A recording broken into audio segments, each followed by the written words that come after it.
The most difficult aspects of trading is to determine the trend.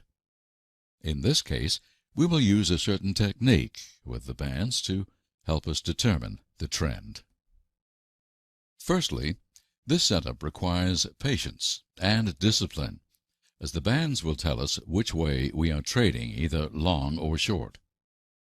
Using candlesticks for this technique is preferred, as you can see the closing price better than any other type of chart.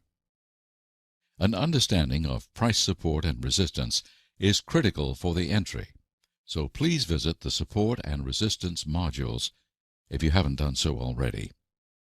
Let's start with buys or longs.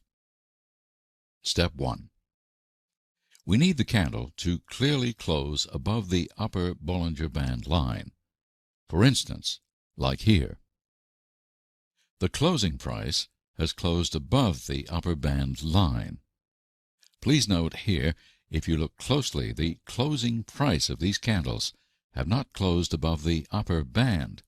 Only their wicks have gone above the band, but the actual candles have closed below the upper band. So this occurring is critical, as the part of the first criteria of the trade has been met. Once we clearly see that the green candle has closed above the upper band, we must ensure that when this occurred, that a new high was also generated. For example, when the candle closed above the upper band, we also had price generate a new high. This is critical, as this part of the setup defines the direction of the trade, and that is to go long once these two elements of the trade have been met. Just to repeat that step one more time. Once the candle closes above the upper band, we must ensure that in the process a new high has also been generated. Step 2 is to look for a specific entry point, so we know when to buy. This is where previous price highs and lows come into play, as these are the points we need to use as reference to execute the order. When step 1 has been confirmed here, we need to wait for the market to retrace back to a previous high. Find a relevant high to use, then execute the buy order. For example, here.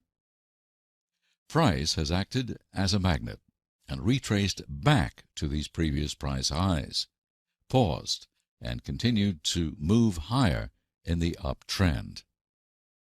A stop loss can be tight below the previous high levels, and new highs can be targeted in terms of a profit point.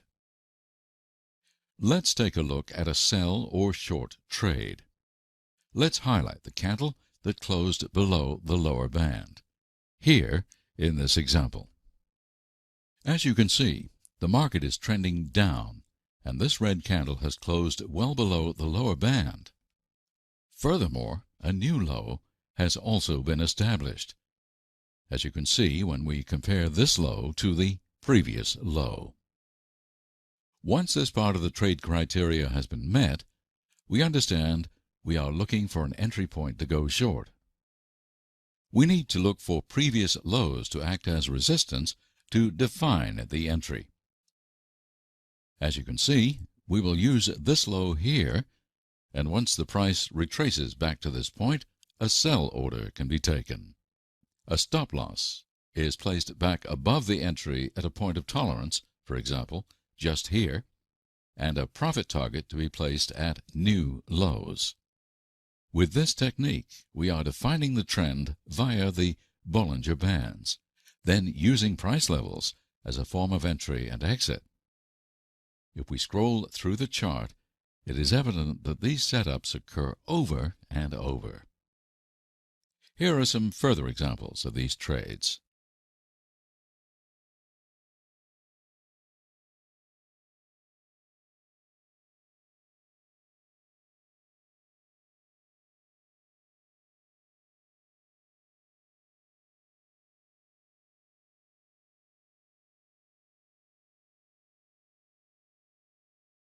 In essence, trading with Bollinger Bands can help determine specific trade setups.